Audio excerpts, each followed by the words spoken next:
In this video, I'm going to be showing you how to use something called a callout or an annotation to highlight an important piece in a video to help draw attention to it, just like you would if you were pointing at a whiteboard while teaching in class. Up on the editing window, and here we've got our preview in the timeline, just like I showed you in the last video, but on the editing window, you need to click on annotations, and it brings up this menu. And these are tabs that we have that give us different options for annotating a web video. So if we want to just add text, it's a very simple process. All you do is you click on your text, and it shows you a preview here. So this will be a white text. So this and this, and then we have like a grayish text, and all you would do is you would click it and drag it to your video where you want it to be. So spatially, look for some empty space, and I will just drop it there. There's a small gear icon on the right that shows or hides properties. So if you don't have that clicked, all we get is this ABC, and then we don't have any options. So if you click on the gear, it brings a pop-up window, and this lets us edit the fine points of our video, and it edits the portion that's highlighted in blue on your timeline. So right now, what it would edit is the background image itself. If I click on this, it would be editing my face in the picture down here on the right. And then notice there's a new section to the timeline that's been added, which is my callout. So if I want to edit this only, I need to make sure that this is highlighted. And when we change it, we get some options, like our font color, we can change that. We can change the font or the size.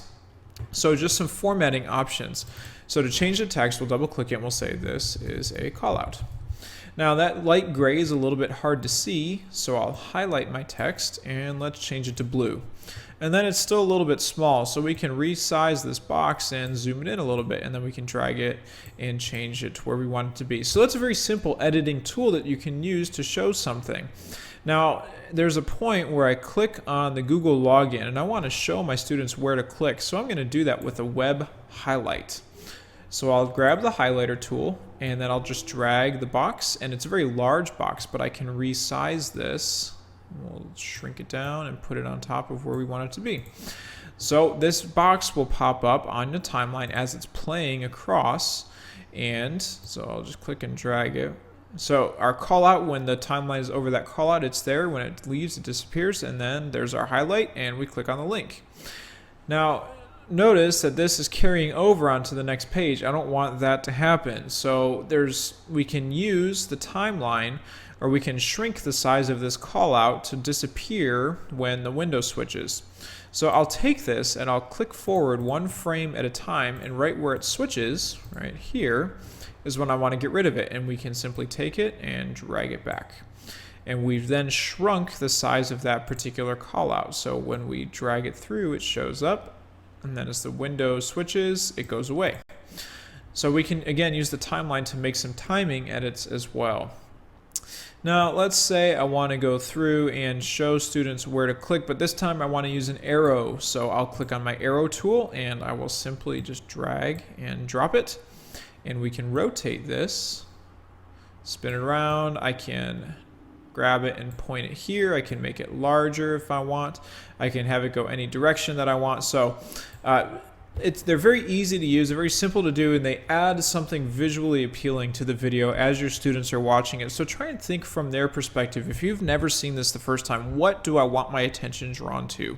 So in a class video, like a lecture video, this might be something like a structure they have to look at in a science class, or it might be a picture in an art class, and you're talking about how the shading is done on a portrait. You can use an arrow to point out that shading technique. So think outside the box with these callouts and play with them a little bit on your recordings. Some things that are also fun to do, you can add a speech bubble to yourself. So I'll drag this down.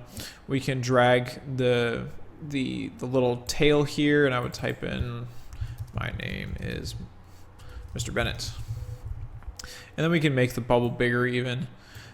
So there's a lot of fun, quirky things that we can do that just make the videos a little bit more appealing for your students, and it layers it all right there for you. So if you're not comfortable quite with the timeline yet, as far as adding a track or something like that, just drag the callout to the window where you want it to be. And then all you would need to do is you can make it longer. We can drag it out and add to the duration, or we can shorten it up and have it only there for a few seconds.